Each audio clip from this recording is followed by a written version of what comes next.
ya ahla diyar minal mu'minin wa inna insyaallah bikum lahiqun yarhamullahu mustaqdimina wal mustakhirin nas'alullah lana wa lakumul afiyah. Doa saya yang tak kenal sama mereka sampai, apalagi anak angkat.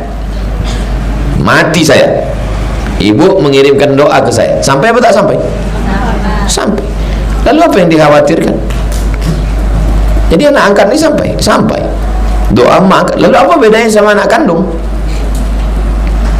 Kalau manusia mati, amalnya putus. Maksudnya ini Abdul Somad. Ini Abdul Somad kan. Kalau Abdul Somad ini mati, amal Abdul Somad ini putus. Paham? Tapi ada 3 amal Abdul Somad yang tetap mengalir.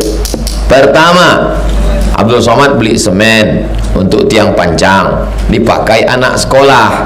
Mengalir apa tak mengalir? Mengalir, sedekah jariah. Yang kedua, Abdul Somad ceramah sama ibu-ibu, "Bu, sedekah air lah." Lalu ibu sedekah air, mengalir ke saya. Sampai apa tak sampai? Yang ketiga, anak soleh, Hazik, Sami. Ini kan amal saya nih. Hadis ini bukan bercerita doa tak sampai. Hadis ini bercerita orang mati, amal dia putus. Amal si mati ini putus, bukan amal orang hidup kepada orang mati. Paham? Orang mati ini amalnya putus. Jelas apa tak jelas? Jadi kenapa khawatir anak angkat tak sampai? Lalu kenapa disebut di situ anak? Orang mati, amal dia putus. Adapun amal orang hidup ke dia tak putus. Kalau amal orang hidup ke dia putus, untuk apa doa ziarah kubur? Itu apa sholat mayat? Sholat jenazah itu amal orang mati ke orang hidup, apa amal orang hidup ke orang mati? Orang hidup ke orang mati. Kalau ada yang bilang putus, sudah putus, nanti kau mati tak kami sholatkan. Kenapa? Putus. Paham? Jelas?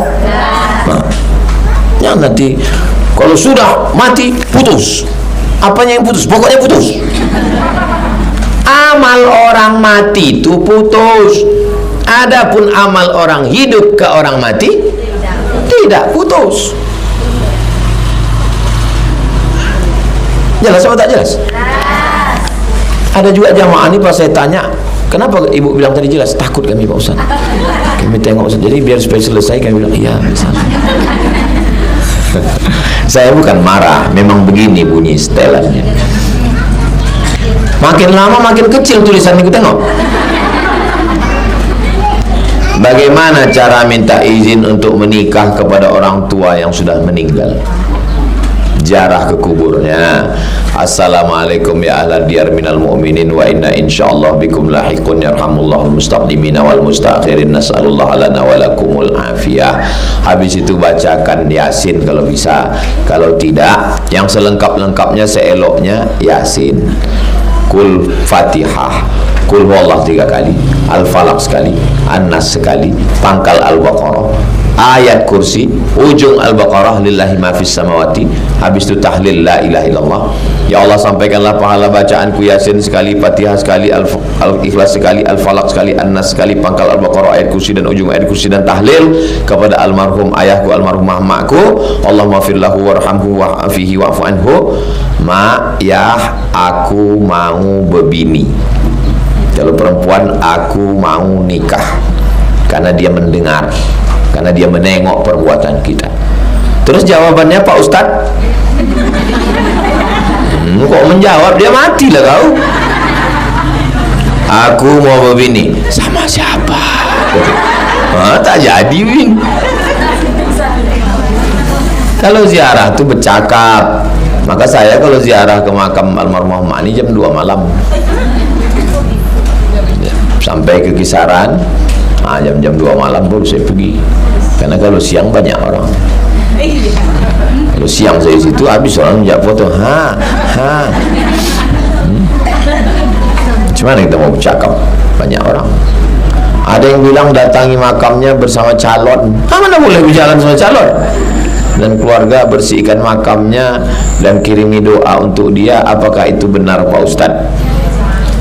Berziarah kubur gunanya untuk ingat mati.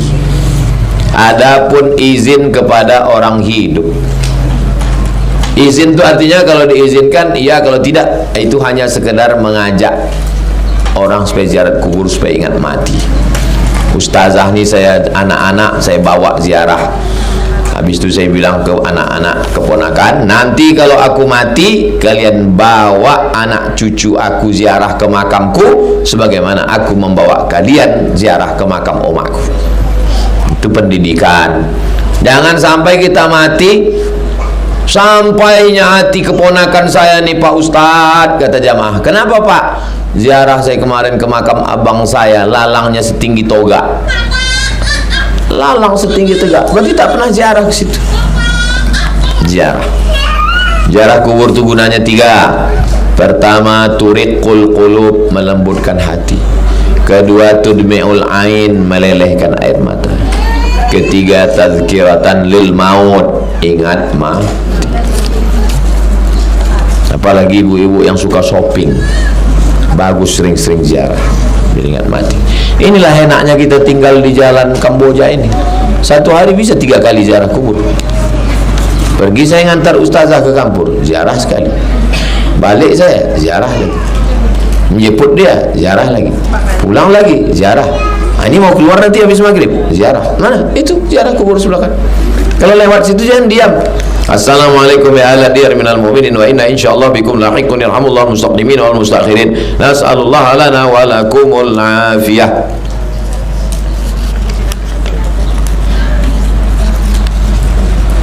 Saya mau bertanya Ustaz, apakah boleh anak laki-laki memandikan jenazah ibunya? Apakah hukumnya Ustaz? Tolong penjelasannya. Ibu sama anak itu mahram. Ustaz dulu saya serahkan ke kakak-kakak saya yang perempuan. Saya tak ada, saya anak laki-laki, adik saya laki-laki. Saya bilang aku sedang di jalan ini dari Madura, mau naik pesawat dari Surabaya ke Jakarta, dari Jakarta ke Medan, dari Medan naik mobil. Jadi kalianlah yang memandikan. Jadi yang memegang tuh sepupu-sepupu saya, keponakan-keponakan dia. Megang kepala kanan kiri, megang pinggang kanan kiri, megang kaki, satu menyiram memandikan. Jadi jangan cari orang lain, jangan kasih orang lain. Yang memandikan tuh keponakan-keponakan. Siapa yang mengurus jenazah Nabi? Sayyidina Ali, menantu. Sayyidina Hasan, cucu. Sayyidina Husain, cucu. Abbas, pakcik. Abdullah bin Abbas, sepupu. Fadl bin Abbas, sepupu.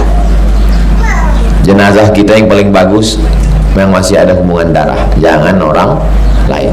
Itu makanya kalau penyelenggaraan jenazah, ajak anak-anak itu. Ibu bilang ke anak-anak, kau nanti kalau aku mati kau ngurus jenazah. Kau dulu kumandikan satu hari 3 kali, kali 5 tahun.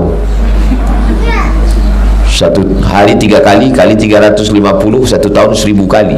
5 tahun 5000 kali kau kumandikan. Aku cuma minta mandi sekali aja. Mandi apa? Mandi jenazah pun kau upah sama orang lain. Ya kalau ibu baik. Kalau ibu baik, pelan-pelan orang itu menyiramnya. Siram ke tangan. Kalau ibu sombong, suruhnya kunci pintu, diambilnya semprot Dorsmir. Inilah ibu yang sombong dulu kan. Disumbatkannya mama lemon ke hidung ibu. Anak ibu yang perempuan, keponakan, baik-baik dia, tulis. Mak saya punya emak namanya Siti Aminah. Siti Aminah punya emak namanya Siti Maryam. Siti Maryam menulis tulisan tangan pakai Arab Melayu. Kalau aku mati, yang memandikan jenazahku si Fulan, yang menyolatkan jenazahku si Fulan, ini duit sekian perak untuk upah tahlil, ini untuk sedekah. Ibu sudah buat? Banyak orang siap, tak siap mati. Ustaz, ada kain kafannya udah siap, saya siapkan. Aku kalau mati, ini kain kafannya.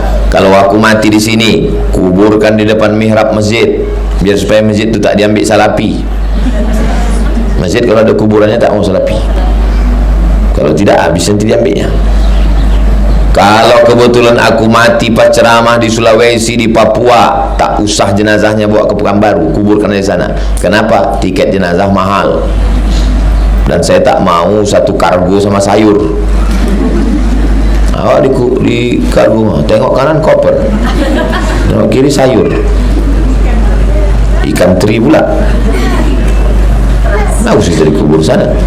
Tapi kalau aku mati pas jadwal ceramah di Sumatera Utara, sudah ada kosong. Ini makam mak saya, di samping ini udah kosong. Ini jangan kalian pakai ini. Saya beli tanah 22 meter kali 60 ke tepi sungai. Saya bilang ke sepupu-sepupu saya, kalian udah aku belikan tanah, ambillah tanah kuburan. Tapi satu yang tak boleh kalian ambil, yang bagian kaki ni. Aku nanti mau di bagian kaki mak. Siapkan mati, jangan takut cerita mati. Dia selalu cerita mati sama ustazah, sama kalau rapat sama aku. Kalau mati pondok ni kalian teruskan, kalian terus mengajar supaya tak terkejut orang. Jangan sampai kita tak pernah cerita mati, begitu kita mati orang terkejut juga. Kaget orang. Apa yang paling pasti dalam hidup ini? Mati. Menang jadi gubernur Riau belum tentu dilantik. Kalau sebelum pelantikan datang malaikat maut, yang paling pasti dalam hidup ini adalah mati. Mimdate mata ya bawati, mati. Banyak juga ibu yang bisa mengeja, berarti udah tua. Anak-anak sekarang mana bisa? Bataba, batata, basaba. Kita lanjutkan membaca kitab At-Targhib wa Tarhib karya Imam Al-Munziri yang diringkas oleh Imam Ibnu Hajar Al-Asqalani, nomor 292. Wa an Abi Hurairah, dari Abu Hurairah, namanya Abdurrahman, nama bapaknya Sokhar, nama kampungnya Daus, nama panggilannya Abu Hurairah, sama macam orang kita. Namanya Abdullah, kampungnya di Solo, dipanggil Pak Hitam. Abu Hurairah radhiyallahu an, Allah meridai dia. Kita yang mau kita cari ini dalam hidup ini, ridha Allah. Ridha itu apa? Suka Allah. Ibu kalau sudah suka, semua ibu kasih. Surat tanah, STNK, BPKB pun ibu kasih. Anna Rasulullah SAW, Nabi bersabda, qala, dia bersabda, bainama rajulun, ketika seorang laki-laki, rajulun artinya laki-laki, yamshi berjalan, bitariq, di jalan, tariq artinya jalan. Siapa nama anak kau? Tariq, jalan. Ishtadda alaihil atash, sangat haus. Atash, haus. Kalau atas bahasa Jawa keras. Ini banyak juga orang Jawa. Atash, haus. Kalau pakai sin, atas, bersin. Atash, keras. Keras pula, haus. Fawajada bi'ran, orang tadi berjalan, panas terik, sangat haus. Dia tengok ada bi'ran, sumur. Bi'ran, sumur. Fanazala fiha, berhenti dia. Fasyariba, diambilnya air. Turun dia, diambilnya air, minum dia. Summa kharaja, kemudian dia keluar. Fa'idha, tiba-tiba, kalbun. Apa arti kalbun? Anjing. Kalau hati, qalbun. Mari kita jaga kalbu kita, maksudnya mari kita jaga anjing kita. Hati-hati. Qalbun, qalbun. Sabit kalbi, tambatkan anjingku, ala dinik, dalam agamamu. Jadi sabit qalbi. Kalau kalbi, anjing. Kaulah kalbuku, artinya kaulah anjingku. Kaulah qalbu. Manajemen kalbu artinya ternak anjing. Manajemen qalbu menjaga hati. Fa'idha kalbun, tiba-tiba ada seekor anjing yalhathu, menjulurkan lidah. Anjing menjulurkan lidah karena haus. Anjing menjulurkan lidah itu dua. Yang pertama haus, yang kedua maaf cakap karena bernafsu. Itu mengapa dulu ada viral foto orang anjing bernafsu. Jangan ibu foto menjulur lidah. Ya'kulus sara, memakan kotoran. Anjing menjulurkan lidah makan tai. Minal atas, saking hausnya. Haus lagi, panas terik. Taulah panas terik di Arab. Diletakkan sendal swallow 5 menit bergulung. Saking panas. Saya berjalan dari asrama ke masjid waktu di Sudan, bergetar jantung, terasa panas minta ampun. Saya ke sana bulan Juli, sedang panas-panasnya. Juli Agustus panas. Desember, ini dingin ini, minta ampun dinginnya. Tempat kami musim panas, musim dingin, kata dia. Di tempat kamu musim apa, Somad? Bilang musim durian, musim rambutan.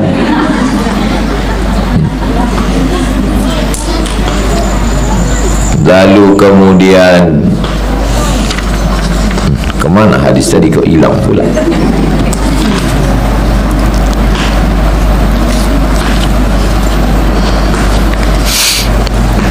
Saking hausnya makan kotoran. Faqala ar-rajul, laki-laki tadi berkata, apa kata dia? Laqad balagha hadzal kalba minal atashi. Anjing ini sangat haus, mithlul ladzi kana balagha minni, macam aku tadi haus. Tadi aku haus belum dapat sumur, anjing ini pun juga haus. Fanazala, turun dia ke sumur tadi. Famala'a khuffahu, diambilnya khuf. Khuf itu sepatu kulit yang menutupi mata kaki. Diambilnya sepatu khufnya, diisinya air sumur. Thumma amsakahu bifihi, kemudian digigitnya. Tangan dia memegang pinggir sumur, digigitnya sepatunya berisi air. Hatta raqiya, naik dia ke atas. Fasaqal kalba, dikasihnya anjing itu minum dengan sepatunya tadi. Fasyakarallahu lahu faghafaralah. Allah membalas perbuatan dia ngasih minum anjing tadi. Faghafaralah, diampunkan Allah dosa-dosanya. Tapi jangan gara-gara ini ibu pulang semuanya beli anjing. Kenapa ibu beli anjing? Kata Ustaz Somad, kalau kita ngasih minum anjing dihapuskan Allah dosa kita. Ini ceritanya syariat sebelum Nabi Muhammad pada Bani Israel. Adapun setelah zaman Nabi Muhammad, memelihara anjing hilang pahala 1 hari sebesar Bukit Uhud. Bukit Uhud panjangnya 7 km.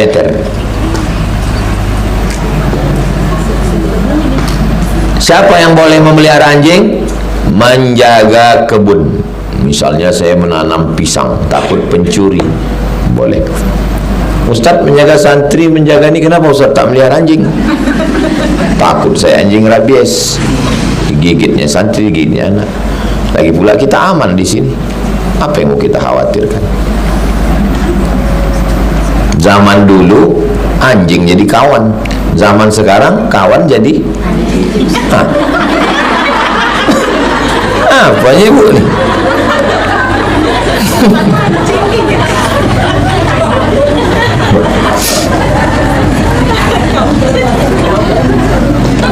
Qalu, kalau satu orang berkata qala, kalau dua qala, kalau tiga qalu. Qalu artinya mereka berkata, bukan mereka keluar. Lah qalunya, lah qalu, bilanya qalu. Qalu, mereka berkata, apa kata mereka? Ya Rasulullah, Mereka ni maksudnya sahabat. Nabi kan cerita nih, ada seorang laki-laki dulu kehausan, masuk ke dalam sumur, dia minum, ditengoknya anjing kehausan sampai makan tai. Lalu kemudian, lalu kemudian dia pun mengambil air di mulutnya dalam sepatu, dikasihnya, Allah ampunkan dosanya. Lalu mereka berkata, sahabat Nabi maksudnya yang mendengar cerita, ya Rasulullah, wa inna lana fil bahami'i ajaran, apakah perbuatan kita kepada binatang itu dapat pahala? Tengok sahabat. Jadi sahabat Nabi itu bukan dengar aja diam, habis itu pulang. Sahabat Nabi itu cerdas, bertanya kalau tak paham. Maka saya di mana-mana pengajian saya buka tanya jawab. Makanya kita habis ngaji tanya jawab. Karena sahabat Nabi bertanya. Bukan berarti Nabi ngajar habis itu jangan tanya-tanya, yang banyak tanya masuk neraka. Enggak gitu. Kata sahabat Nabi, ya Rasulullah, ya, apakah perbuatan kita pada binatang itu ada pahalanya? Ngasih anjing, apakah ada pahalanya? Faqala, Nabi berkata, apa kata Nabi? Fi kulli kabidin ratbatin ajrun. Perbuatan pada setiap hati yang basah, ajrun, ada pahalanya. Anjing tuh hatinya basah apa tak basah? Kalau dibelah dada anjing tuh hatinya kan basah. Maksudnya makhluk hidup basah. Dibelah ayam hatinya basah. Pada setiap makhluk hidup walaupun binatang, kalau kita buat baik ada pahalanya. Jangan kasih anak main binatang. Balik dari pasar jongkok dibelikan anak-anak lele, umang-umang. Pernah Sami itu entah siapa ngasih umang-umang, pulang-pulang bawa umang-umang. Saya antarkan umang-umang itu ke dalam semak belakang rumah. Waktu itu masih semak. Saya letakkan umang-umang itu di bawah, saya kasih makanan lepas. Tak boleh anak-anak dikasih mainan binatang. Kami dulu kecil pergi ke sawah, dapat anak burung, bawa pulang ke rumah, suruh mak ni balikkan ini ke sarangnya. Apa rasa kau kalau kau dipisahkan dari aku, kata dia. Ini dibelikan pula anak ayam hijau, main ke sana main kemari, tak boleh, pantang, haram hukumnya. Jangan beli. Penjual ayam hijau, jangan kalian jual ayam lagi. Nanti dapat kalian bini rambut hijau. Jangan ajarkan anak memainkan binatang. Kami tak boleh. Masa Ustaz tak ada binatang sama sekali di rumah? Ada. Ikan toman ada, ikan arwana ada. Ikan toman saya bawa dari Bagan Beniu, dari Pekanbaru ini ke Duri, dari Duri ke Tasik Serai, dari Tasik Serai jalan kaki 5 kilo, naik bot menyeberang Sungai Siak 1 jam. Sampai di sana saya tanya orang itu, ada ikan toman di sini Pak? Saya bilang, kadang-kadang ada Pak Ustaz. Pas baliknya dikasih orang ikan toman. Hidup sekarang ada ikan toman warna hijau. Pergi saya ke Jambi, saya tanya ikan belida. Saya bawa ikan belida jalan darat. Sampai kemari saya tengok udah naik semua perut ikan belida itu. Pusing kepala orang tu, naik mobil 12 jam. Hidup ada 2 ekor lagi. Kasih makan, jangan tak dikasih makan. Perempuan rajin sholat, rajin puasa, masuk neraka gara-gara tak ngasih makan kucing. Jangan dipelihara kucing tak kasih makan. Bapak di rumah kalau ada memelihara burung, sangkarnya sempit, burung tu seekor, dari mulai kecil dia berbunyi padahal bunyi itu, padahal burung tu bilang bini, bini, burung tu mau berbini. Kalau mau memelihara burung, buat sangkarnya besar, bisa dia terbang. Dulu banyak jamaah mengantarkan burung lengkap dengan sarangnya ke Bogor, ke tempat almarhum Ustaz Arifin Ilham.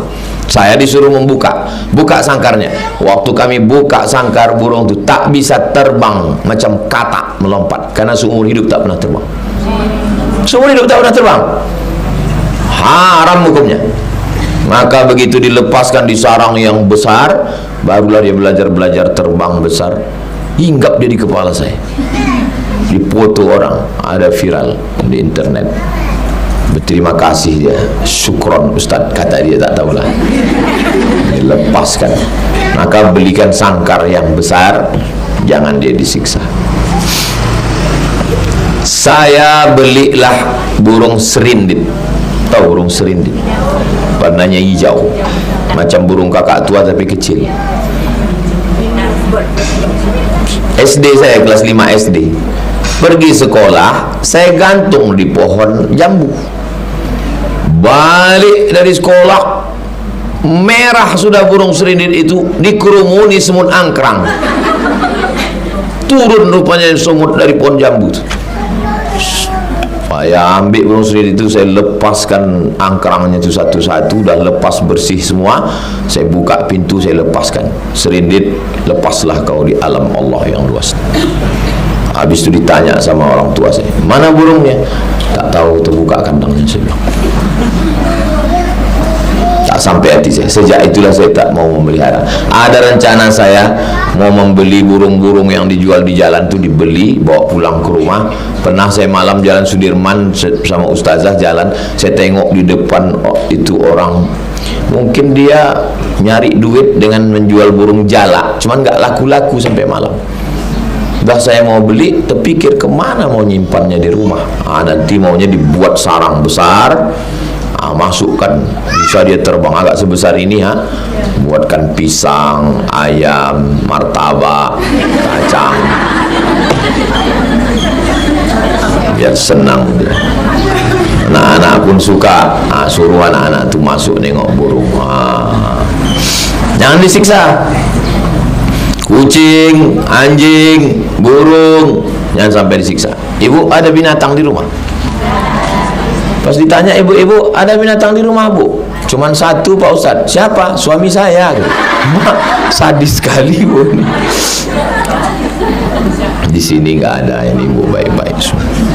Fi kulli kabidin ratobatin ajrun. Jadi kalau ada orang mengatakan agama Islam ini kejam, nih tunjukkan. Sedangkan anjing saja dikasih makan bisa hapus dosa kita, apalagi kepada tetangga, apalagi kepada kawan, sahabat. Hadis ini muttafaqun alaih. Hadis ini ada dalam Sahih Bukhari, ada dalam Sahih Muslim. Ini Ustaz, hadisnya sahih apa tak sahih? Sahih. Ada riwayat lain, wa fi riwayatin, dalam riwayat lain, Ibnu Hibban, dalam kitab Ibnu Hibban. Nama kitabnya Sahih Ibnu Hibban. Apa kata dia? Fa syakarallahu lahu. Allah membalas orang yang ngasih minum anjing. Fa'adakhalahul jannata, dimasukkan dia ke dalam jannah. Apa itu jannah? Dimasukkan ke dalam surga. Ngasih minum anjing aja masuk dalam surga, apalagi ngasih minum tamu. Ini keringlah bibir awak. Pas awak bilang mau pulang, kok gitu pulang, jangan dulu Pak Ustaz, air baru dimasak di belakang. Kok gitu pulang lah, udah setengah jam ngobrol dah. Pulanglah saya, Ustaz. Jangan lupa Ustaz, anak saya ngejar-ngejarkan ayam tadi gitu. Patutlah tak dimasak, orang cuma suruh ngejar. Anak saya suruh ngejar-ngejarkan ayam dari tadi Pak Ustaz. Iyalah, dikejar terus, bukan suruhnya tangkap. Coba kau kejar-kejarkan ayam itu dulu nak gitu. Datang tamu hari Rabu pagi pengajian. Habis Rabu kedua masjid, Rabu ketiga Wahidul Ummah, Rabu keempat dekat kubur. Habis ngaji subuh jam 7 sarapan pagi lontong di rumah kayu. Tamu-tamu yang datang sarapan lontong. Itu yang bisa saya kasih. Kasih minum teh, kasih air putih, kasih makan lontong. Supaya apa? Supaya turun rahmat Allah Subhanahu wa taala. Saya tak bisa ngasih lontong Pak Ustaz, teh manis. Teh manis tak bisa, air putih.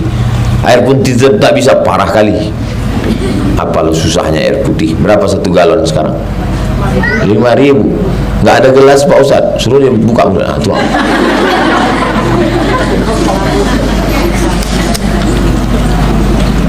Walaupun hanya air putih, bilang sama dia, mohon maaf ya Pak, sebetulnya kami mau ngasih teh manis, tapi sekarang ini kan banyak diabetes mellitus, sakit gula.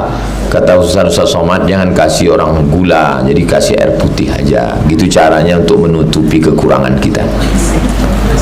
Sebetulnya mau kami kasih cendol, tapi santan ini kolesterol. Jadi yang bagus tuh air mineral aja Pak. Iyalah, kata dia, saya pun memang banyak penyakit saya ini. Kita lanjutkan hadis 293. Wa ruwiya an Abi Hurairah, masih dari Abu Hurairah. Qala laisa shadaqatun a'zama ajran min ma'. Tidak ada sedekah yang paling besar pahalanya melebihi ma'. Apa ti ma'? Air. Pahala yang paling besar air. Itu maka ibu dikasih air, saya pun dikasih air. Kalau makan bisa ditahan, tapi kalau haus, awi itu haus. Tidak ada sedekah yang paling besar, apalagi di gurun pasir Makkah Madinah. Maka kalau kita naik taksi, langsung orang taksi ngasih air. Moya.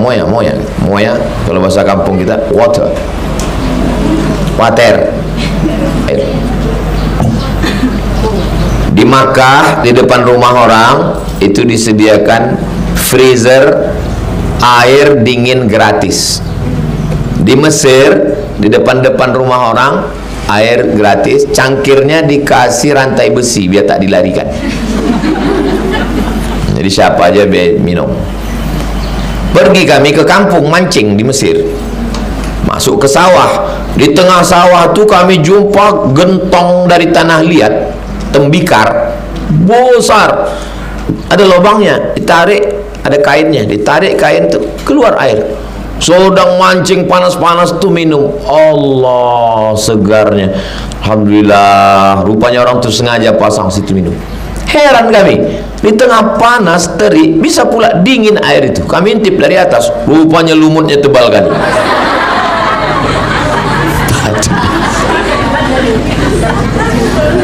Patutlah, udah minum kenyang.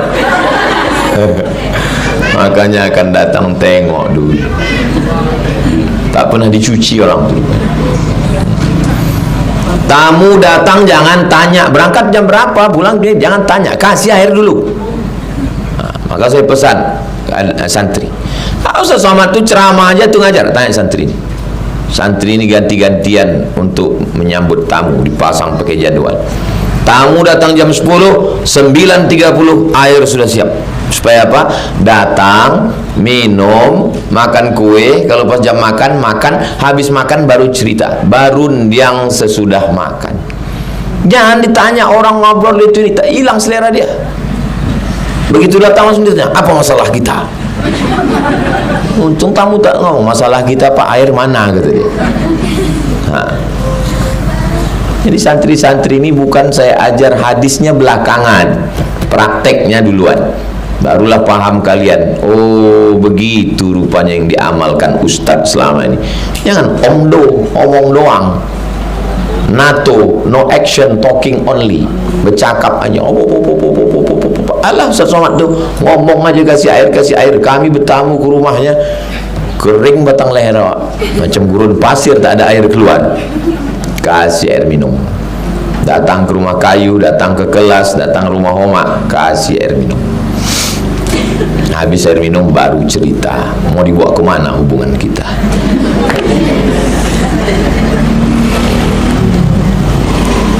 Hadis rawahul Baihaqi, diriwayatkan oleh Imam Al-Baihaqi. Nama kitabnya As-Sunan Al-Kubra. Sunan artinya sunnah. Al-Kubra artinya besar. Sunnah yang besar, karena kitabnya besar, banyak di situ sunnah Nabi Muhammad sallallahu alaihi wasallam. Sudah selesai. Jadi makasih banyak ibu-ibu yang sudah berkontribusi pada pilkada. Mudah-mudahan Riau baldatun thayyibatun wa rabbun ghafur. 294 wa an Anasin, dari Anas. Anas ini sahabat Nabi. 10 tahun dia tinggal di rumah Nabi. Oh, betuahnya dia. 10 tahun tinggal di rumah Nabi. Radhiyallahu an. Anna Sa'dan, datang sahabat Nabi namanya Sa'ad. Sa'ad namanya. Sa'ad artinya bahagia. Datang Sa'ad. Atan Nabiya, datang kepada Nabi. Faqala, dia berkata, ya Rasulullah, wahai Rasulullah. Kata si Sa'ad, inna ummi, apa ti ummi? Ibu. Mak saya. Tufiyat, meninggal. Walam tusi, dia tak ada meninggalkan wasiat. Mati mak saya, tak ada meninggalkan wasiat.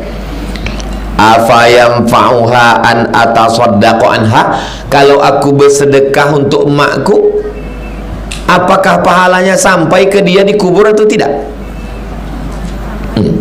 Menjawab pula jamaah ini. Saat bertanya ke Nabi. Saat bertanya ke Nabi, dijawab sama ibu ini. Kata si Sa'ad bertanya, memang umur-umur segini lagi lucu-lucunya memang. Kata Sa'ad bertanya, ya Rasulullah, makku mati, meninggal, tak ada dia meninggalkan wasiat. Kalau aku bersedekah, pahalanya sampai apa tidak? Kata Nabi, na'am, sampai. Sedekah apa yang paling bagus? Wa alaika bil ma, sedekah air. Datang jamaah kemari, saya mau nyumbang sumur bor Pak Ustaz. Digali sumur bor, naik air ke atas, coklat, kuning semua WC-WC itu. Sangka orang tu santri jorok. Santri bersih, satu hari membersihkan WC 2 kali. Air tu kuning, gambut ini di bawah. Air gambut ini beda sama Tenayan, air gunung, bukit, pasir. Ini Kak, Panam ke sana ini gambut. Makanya nanas bagus. Air gambut, berminyak dia. Saya ini maka agak hitam, saya kena air gambut. Datanglah jamaah ngasih mesin filter. Saya ngasih filter Ustaz supaya disaring. Disaring. Sekarang anak santri udah minum air filter kan? Dapat 1 dirigen 1 orang, bersih. Sudah dimasukkan ke dalam botol, tapi baru untuk intern, belum ke masyarakat turis air. Jadi paling bagus sedekah air. Saya jalan-jalan sama mak saya waktu masih kecil, dibawa mak saya jalan ke tepi sawah. Sampai di tepi sawah tuh ada perigi, tahu perigi? Sumur batu. Airnya bening, nampak dasarnya ke bawah. Kata mak saya, ini perigi atuk kau dulu buat. Atuk kau berwakaf sumur supaya keliling masyarakat minum, mengalir pahalanya. Tiba-tiba kemarin pas saya sedang duduk-duduk, tak ada angin, tak ada hujan, teringat saya sumur itu. Tak ke siapalah tanahnya itu sekarang. Jangan-jangan udah ditumpat orang, berarti putus pahalanya. Nanti panjang umur sehat badan, saya mau pulang, saya mau cari sumur itu. Kalau masih ada, saya mau beli tanahnya, saya mau buatkan wakaf almarhum atuk saya supaya mengalir pahalanya. Kalau belum ada, payah orang menimba, pasangkan mesin, colokkan, buatkan toilet supaya kalau ada orang habis makan kepedasan mencret bisa dia singgah daripada terciri ini jalan. Ada yang mau mandi, ada yang mau minum, ada yang mau sholat, wakaf. Jadi atuk-atuk kita dulu paham tentang wakaf sumur. Ibu kalau ada ayah ibunya model begitu, cari sumur. Saya ada sumur almarhumah ibu saya, mau saya cari nih Pak Ustaz. Sumur apa? Kabarnya ada emas 3 kilo di situ. Suatu malam saya bermimpi berjumpa sama Habib. Kata Habib ini waktu saya sedang tidur, sumur Syekh Abdurrahman ada batunya, katanya.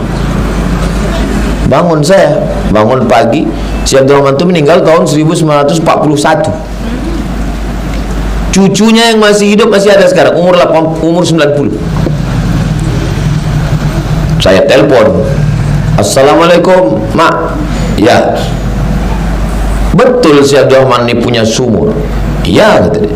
Betul di dalam sumur itu ada batu? Iya. Oh, berarti betul mimpiku tadi malam. Sebesar apa batunya? Sebesar periuk. Muncul kalau pas sedang suruh.